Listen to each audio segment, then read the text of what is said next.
Today I will talk about agent-based modeling. It is part of my lectures on simulation and it is under business analytics.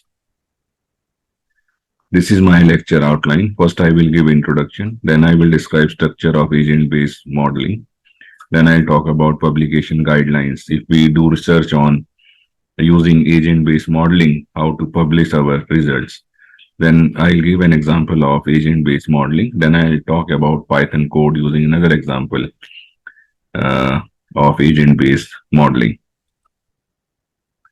So agent-based modeling is a simulation model that simulates the interactions and actions of autonomous agents. It has been used in many applications including physical, biological, social, management, business, technology, and network theory. An agent-based model is a computational model for simulating the actions and interactions of autonomous agents in order to understand the behavior of a system and what governs its outcome. Agent-based model is useful when interrelatedness, reciprocity, and feedback loops are known or suspected to exist. It is also useful when real-world experiments are not possible. So benefits over other modeling techniques include it captures emergent phenomena. This we have seen in my first lecture on simulation. I'll talk about emergence. It provides a natural description of a system and it is flexible. So these are the advantages of agent-based modeling. Agent-based models are a kind of micro-scale model that simulate the simultaneous operations and interactions of multiple agents in an attempt to recreate and predict the appearance of complex phenomena. It is used for theory, elaboration, and explanation. It is a type of discrete time simulation, maybe either equal steps or unequal steps. So this is a agent-based model. It has number of agents in it, and the agents interact with each other depending on the nearest neighbor. So, and the macro effect is measured over time. So there is emergence phenomena. So I talk about the complexity of life, that is interdependence, non-linearity, and emergence. And agent-based model make it possible to study a micro to macro effects of a complex system. So it takes care of interdependence, non-linearity, and emergence phenomena. Then structure of agent-based model, I'll talk about agents. So agents can interact with each other, that is, they are interdependent. Agents are autonomous. Agents can act. Agents follow simple rules. Agents behave adaptively. And there may be more than one type of agent in a model. Then publication guidelines. We should publish the code complete. We should publish the data which is used. And we should publish the model description in standard format. And the available standard format is ODD and D format. Example of agent-based model. So this is a consumer choice model.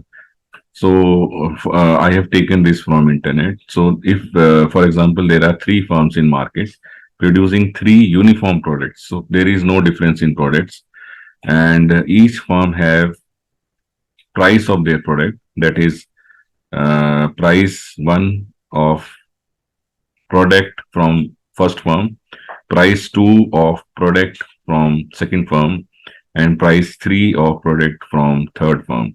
Similarly, there are three promotion efforts, one by each firm, and there is word of mouth publicity, one for each firm. So each agent is influenced by promotion effect and word of mouth, and agent is also price sensitive. Each agent is either brand loyal or switches the brand. Word of mouth publicity is proportional to number of agents in system with particular preference, and effect of promotion pulse wanes over time. So this is the information, and this can easily be converted into an agent-based model for consumer choice, either to stay brand loyal or switch the brand. So now let us see another example with Python code.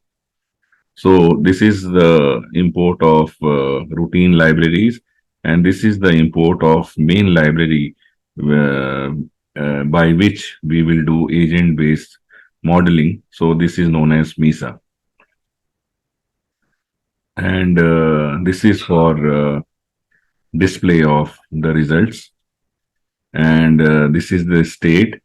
So this example is of epidemic spread. So individuals in population are either susceptible to the epidemic, or they are either already infected, or they are removed from the system after they die due to the infection. So this is the definition of agent class. So agent move to the neighbor. Then this is status of the agent, whether the agent is infected or is removed. And this is the contact. So we find the close contacts and infect. So then this is the grid form. In MISA model, we can either use the grid or network form. So this is the grid form of our model. Then we create agents, and we also define data collector here, which collect data from our model. And this is for the graphical representation of the output. And this is the tabular form of output. So at step 0, there are 293 susceptible individuals and 7 infected individuals. And at time step 99, because we have defined steps as total 100, and there are 300 individuals. So at step 0, there are 7 infected individuals. And at the last step, there is only 1 susceptible individual, and 195 individuals have been removed from the system. So this is the graphical representation. So susceptible individuals, the number of susceptible individuals, they fall with time, and the infected individuals, they initially rise, then they fall. And these are the number of individuals which have been removed from the system. So about 200 individuals have been removed from the system. So this is all for today. Thank you very much.